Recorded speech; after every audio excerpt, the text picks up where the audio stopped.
Hey there everyone, that sexy nerd is back again, and Nostalgia Critic did the Croods. Man, I haven't even seen this movie in forever, man, like since it came out.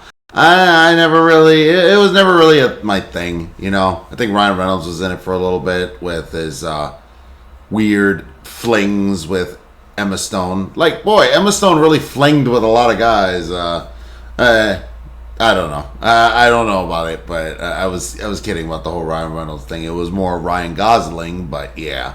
I don't know. It just this movie never really... I didn't even know it was Nicolas Cage until like after the movie. I didn't recognize his voice at all in the movie, but yeah, it was also not a bad movie. You know, it was harmless. It was just another DreamWorks movie.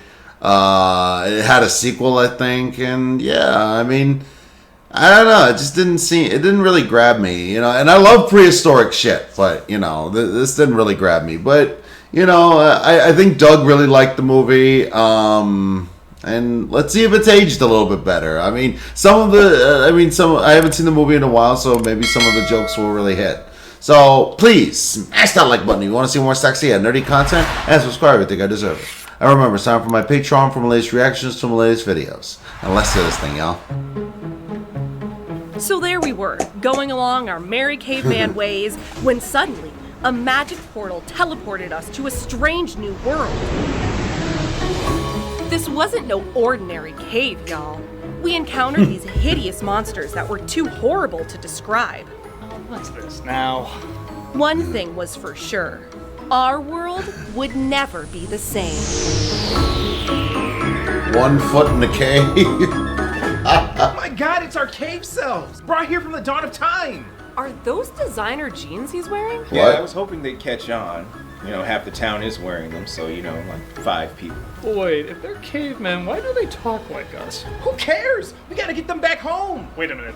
Are those foot mittens you're wearing? Foot. What, you mean our shoes? We are very close-minded about those. Oh, come on. Not every new idea is a bad idea. Oh, Cave Heather and her free-spirited thinking again. Hey, I gotta know. How'd you get your purple hair in your time? The answer would haunt your nightmares. Oh, God. Come on, let's introduce these wacky characters to our superior world. As long as we don't learn any lessons. Yeah, we're pretty set in our ways. No, this isn't the thing. What do you mean? There's always a thing, a gimmick, something like that. Time-traveling cavemen, it isn't it. But it sounds wacky yet relatable.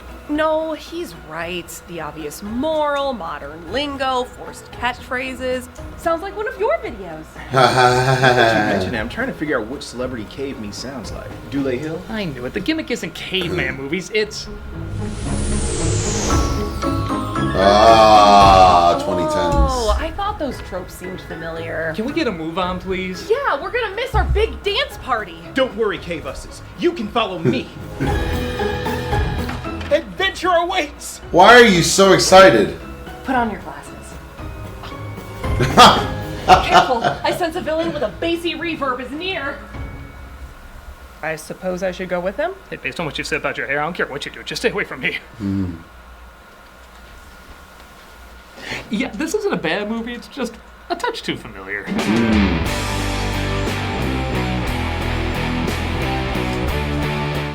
Now, familiar is something the film's co-director, Chris Sanders, is very, familiar with. No. Co-directing films like Lilo and Stitch and How to Train Your Dragon. These Really? aren't exactly new concepts, but he brought enough character and creativity to them so that they felt new. The Croods is sort of like that. The environment and creatures are inventively fun, but everything else is, like I said, not bad, just very much what every 2010s animated films do. Pretty much. You know, cast, quirky characters, modern speech, and it's all done well. It's just, there's not a ton else outside of that. But critics praise the hell out of it. People have wanted me to review it for years, so maybe there's something I'm missing. It did get DreamWorks out of a financial slump as Rise of the Guardians tanked pretty hard, and this one made back an impressive profit. So maybe it makes sense to go back and see if there's more to it than I thought. Let's go back to 2013 when animated characters were just too quirky for their own good. I'm like, now? Yeah, right? Because everybody relives tropes in their own way. I'm sorry, I forgot our studio has a volcano pit with a dinosaur. Body counts in the house, y'all. Oh, iced tea as the T-Rex. I dig it. Should really keep track of what we have back there. Let's take a look at The Croods. The film opens, as I not so subtly hinted, with a quirky narration from Eve, played by Emma Stone. Most days we spend in our cave. Yep. Home sweet home. Anything new is bad. Basically anything fun is bad. Welcome to my world. This really was the "you're probably wondering how it got here" / 2 weeks earlier of its time. All that changed in an instant. Our world was about to come to an end. In fact, you could create a 2010 animated film Mad Libs out of this. I want to do blank, but my family says it's bad. But blank is about to change everything. Yeah, I know I'm not even a minute in, but you can see why this is kind of on my radar. Like she said, her family doesn't journey out much and mostly stays in the cave to keep safe from the dangers of the world. I can never understand why this movie got so big. Just by that gibberish alone, I know it's Nicolas Cage. I didn't... He plays Ape's father, Grug, who looks after his family, made up of his wife, Olga, played by Kathleen Keener, his son, Thumb, played by Clark Duke, and his mother-in-law, Grant, played by Cloris Leachman. Oh, and their dog-der named Sandy, played by, no joke, the film's male sound designer, Randy Tom. No, Sandy, come back here. Remember the signal. Good girls wait for the signal. I never thought I would reference Dave the Barbarian, but Dave the Barbarian, right? Yeah, oh shit, that's right. How to win the FIFA World Cup on Airbnb? She wasn't a dog, Go though. home near the stadium. Jump into a pickup game with your host Fer. She used to play pro. Then head to Romelo's studio. I don't think she was a He's a stickler dog. for rules, even down to getting the signal call when they know it's him. Why is the signal an animal noise? Doesn't that just confuse things? I'm still waiting for the signal. That sound effect's not in the script. I know, it's just me, and you're never gonna question it. You're right. Who's up? We'll fight for it. Color in the air. Oh wow, Thunk Sam. she's dead. Just give a family film 2 points for elder abuse. Take it to the cave! One of the cool things I like about the film is that they don't just use dinosaurs or Ice Age animals. They pretty much create new ones that makes the world more exciting to explore. Usually by combining animals we're familiar with together. True, they look like Dr. Seuss characters ate the sidekicks from Avatar: The Last Airbender, but that just gives them more personality. Who's hungry? Good with Dad. They get their morning food and arrive back before sundown. Come on. Darkness brings death. We know this. Mr. Cage, again, that wasn't in the script. I know, it's just good advice. I know, you said it 8 times. Finds herself reaching for more. If this was Disney, there'd be a wish song. I know, right? Of course, Grug doesn't like this mindset.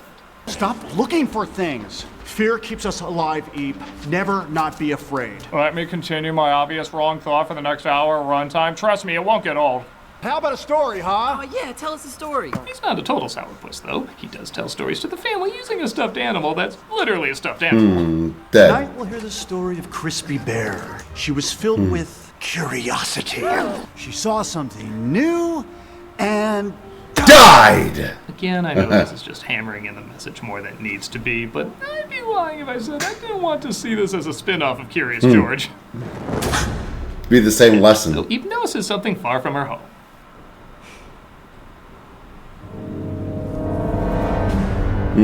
I like that moment, though. Once again, I do realize it might have a similar issue as Disney's Dinosaur. I might actually have enjoyed it more if the characters didn't talk.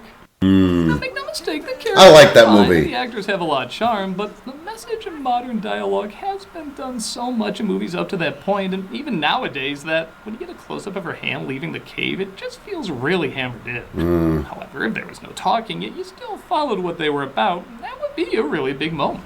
Be more sucked in through the visual storytelling and reading their expressions. And when I see them react to an amazing animal or environment they took a lot of time creating, and then hear celebrity voices that if I didn't look them up, I might be trying to wonder, oh, who's that person? Who's playing that role? It does take me out of it a little bit. It doesn't say you're in a new world with new creatures. It says you're in a 2010's animated movie, which, again, isn't bad, but it feels like there's more that can be explored. Speaking of which, Eve does discover something new. Hey, Timon! I found a human sacrifice! Hold on, not in front of the kids. She discovers a guy named Guy, played by Ryan Reynolds, Knew it. inventor who's Remember. all about new ideas. And tight cave jeans, that just cracks me up. Fire. Hi, fire. It's not alive. He strikes me as someone who's gonna fake surf on something by the end. Wouldn't be a Chris Sanders movie without squeaking high-pitched sounds, so he plays a sloth simply called Belt. The Yeah. world is ending. What? I'm calling it the end. They watched so many movies in the prehistoric era to be familiar with that sound. He says he's seen the world changing, which will result in their destruction if they don't get to higher ground. He checks with their family first, who of course Oh, rejects shit. the idea. I found something new. No! It wasn't bad. New is always bad. How Hollywood thinks all audiences are. How Hollywood The is. world literally starts to crumble, as Guy said, and the cave is destroyed. Oh. Our family portrait. I think I was blinking in this one anyway. You really need to see this.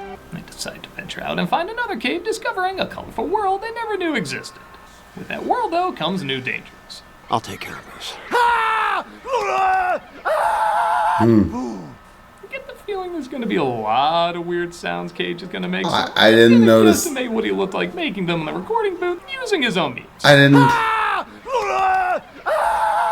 That was definitely Nick Elisa face. Alright, Dad, get him! Oh my god. You got him right. Oh, man, they were really I'm loving this. Slapstick is pretty great in this. That's right. You can't get past this. Oh. Well, I would love to know the evolutionary process of how those plants ended up looking like that. I know, right? Climb! Also, it sounds like a T-Rex. When night falls, I guess it turns into pitch black because the animals turn even more deadly. Oh. Horn of Gondor. She summons Guy, who rushes out to rescue them. You're safe now. They're just eating your family behind us. Ta-da! Rabbit Nick Cage. That was definitely Rabbit Nick Cage. It's a baby song. Whoa, hey, stay back. Oh no. It likes me. The various No. ways they confuse how fire works is also pretty hilarious. Like I said, the slapstick in this can be really good. Oh my god. Who are you people? Oh, I'm sorry. We're the Croods. DreamWorks The Croods. Oh, sorry. I felt like they were building up that should go there. Right. To show their appreciation for saving their lives, they take Guy hostage, forcing him to help them find a cave as opposed to higher ground. Guy suggests, though, there might be caves in higher ground, as the environment around here isn't really that safe. Oh my god. God, some of these visual jokes are good. But you're not getting a stitch out of that. Stop acting like you're getting a stitch out of that. Shut up. I like it. A snack. Okay, he's growing on me. I do forget sometimes how much of a bite DreamWorks can have. Eve tries to get closer to Guy as he shows her how to set a trap. How did he get the knife? How long have you been alone? Sorry, I already talked about Abu and Aladdin a few reviews ago. The trap eventually works, and they end up having a huge feast. Guy even ends up trying to be a storyteller. There was a beautiful tiger. She'd go near the cliff. Then she slipped. And she flew. Where did she fly? Tomorrow. I don't know whether to critique or respect the fact that the supposed good-looking young people in this actually seem less attractive than Disney's Quasimodo. Oh my god. Sure, they purposefully made their cavemen too ugly, or they purposefully made Quasimodo too cute. Maybe. Forward, Eve helps Guy out of his captivity. He's loose. Totally slap a god face. Get back here now. And that was Father Cage face. You know, for a moment I was afraid he was going to run out of Cage memes, but it's like a perpetual motion machine. They'll always keep Help you. But we're gonna have to make a few changes around here. Guy says if they're going to get anywhere, they have to listen to him, and after they agree, he makes them covers for their feet. Where do you get these ideas? I'm calling it a brain. I'm pretty sure it's where ideas come from. He's like one half the cavemen from Terrible Thunder Lizards. A special hello to both of you who remember that show. Oh my god, I remember that show actually. Out of danger as opposed to in it, making grub feel less important. Alright, so it was a little kid. I knew somebody was going to fake surf in this at some point. I like they set up Grub isn't always wrong. He just has one way of doing things that worked fine for a while, but since the world is literally changing, their ways of operating have to change too. Oh, and Ugga gets glowed up somewhere. Mom? Now.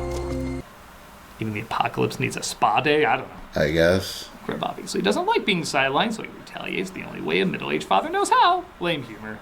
I was up all night because like all these ideas just kept coming to me. I call it a mobile home.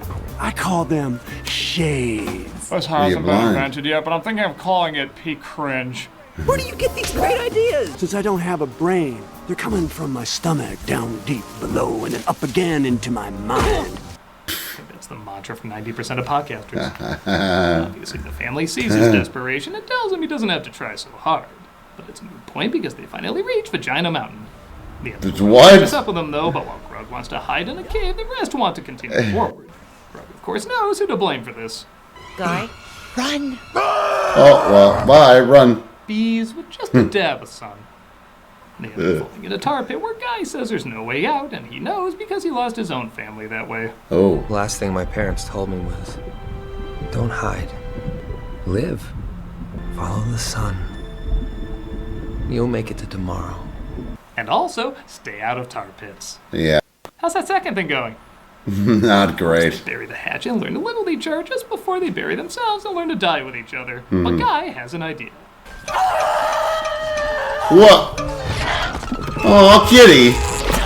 Like I thought of a way to save us while in the tar pit, yet I couldn't think of a way to save my family while out of the tar pit. That'll haunt me for a while. Anyway, on to salvation. The sun! We can do it! We can ride it to tomorrow! They get to literally the edge of tomorrow, but the fog and earthquakes block their view, and they don't know if there's life or death on the other end. Grug declares a yeet of faith is needed as he offers to toss them towards tomorrow instead of hiding in a cave. Okay, Thunk. Your turn. I'm gonna pretend I can actually throw you, son.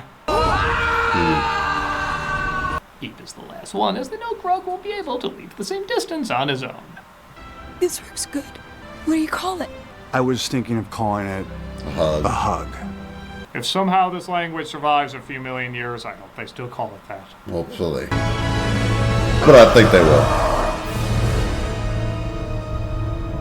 Smoke clears. There's a bridge there the whole time. Grug retreats into the mountains where he starts on new paintings. For only a few seconds. Yeah, it's kind of so quick I didn't even see the point of it. He locates the tiger from earlier, which... Okay, tell me there are some toys made out of this thing. It's pretty damn adorable. It is. It's a kitty. Way across. Oh, God. Nicolas Cage screaming meme reacting to Nicolas Cage screaming meme. Aww. He manages to also save the other animals. Okay, this isn't Super Metroid. You can leave a few behind. I know, right? Let's with this fan. You really Super Metroid. Wow. I'm sure it has plenty of caves to hide in. This is me. My name's Eep, and this is my family, the Croods. From now on, we'll stay out here, where we can follow the light. I am Moana. I mean, eager to explore protagonist. Yeah. No. I'm hoping that wasn't the 60-year-old male sound editor, too. Yes, it was. And that was the Croods. It's fine. It's got some creative visuals. The creatures are neat. The actors are all charming. Most of the jokes are solid. It's just, I'm not really sure why I got so many requests for it. I don't either. Watching it again, I would get into it more, but it's basically the serviceable movie I remember. And again, that's not to say it's bad, but out of Chris Sanders' fully animated movies based on very familiar ideas, this is probably his weakest. Yeah. I guess it's fully animated. But again, I really want to emphasize that doesn't make it a negative experience. It's still entertaining for the reasons it's intending to be entertaining. I think I just personally found these tropes a touch too tropey to really fall in love with. It was old back then. I can point to some films that I like that are very tropey, that have familiar moments in there that don't really bother me that much. It's just different preferences.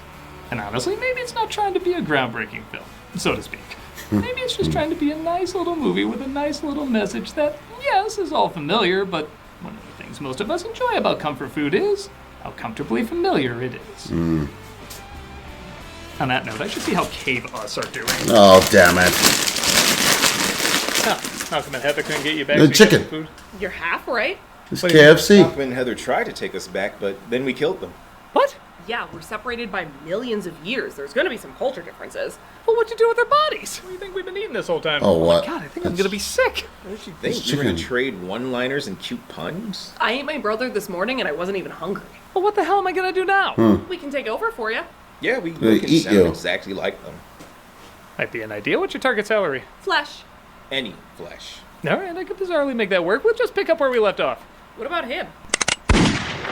Follow-up questions? Can we eat them? I prefer it. Cool. I'm the nostalgia critic. I remember it, and weirdly it doesn't bother me. Yes, it does. That's why you're not watching it. Those are sounds. Yeah, just about what I expected. Not my favorite. You know, I remember like it became such a popular movie, and I could never understand why. It was like every other movie. God, I remember I was like, hey, this is like Ice Age a little bit. You know, Ice Age meets Swiss Family Robinson. Meet the Robinsons, literally. But yeah, it's just a whatever movie. I never really got into it, and I like prehistoric stuff. But yeah, it's not really my thing. If it's your thing, let me know in the comments. And yeah, please smash that like button if you want to see more sexy and nerdy content, and subscribe if you think I deserve it. And remember, sign up for my Patreon for my latest reactions to my latest videos. And I'll see you on the next episode.